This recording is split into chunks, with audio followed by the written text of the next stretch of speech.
Hello বন্ধুরা, medicine সম্পর্কিত আরও একটি নতুন ভিডিওতে তোমাদের সবাইকে সুস্বাগত। আজ আমরা আলোচনা করব জেডেক্স সিরাপ নিয়ে। এই সিরাপ কেন খাবেন, কিভাবে খাবেন ও তার সাইড এফেক্ট নিয়ে। প্রথমেই বলবো, জেডেক্স সিরাপ এটি কফ সিরাপ। যে সকল মানুষের কাশি কমতেই চায় না অথবা যাদের শুকনো কাশি হচ্ছে, কাশির পর কাশি হয়েই যাচ্ছে, তাদের ক্ষেত্রে এই কাশির সিরাপ খুবই উপযোগী। এই সিরাপে রয়েছে ডেক্সোমেথারফান হাইড্রোবোমাইড ও ক্লোরোফেনাইরামাইড ম্যালেট।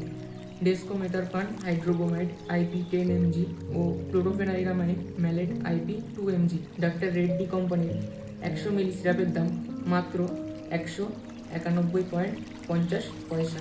এই সিরাপটি খাওয়ার নিয়ম: বড়দের জন্য 10 মিলি করে 3 বার খাওয়ার পরে, এবং মাথায় রাখবেন এই সিরাপ খাওয়ানোর 30 মিনিটের মধ্যে জল খাওয়া যাবে না। এই জেডেক্স সিরাপ সাইড এফেক্ট বলতে, এই সিরাপ খাওয়ার কারণে একটু ঘুম ঘুম ভাব আসতে পারে, মাথা ঘুরতে পারে, দুর্বল লাগতে পারে।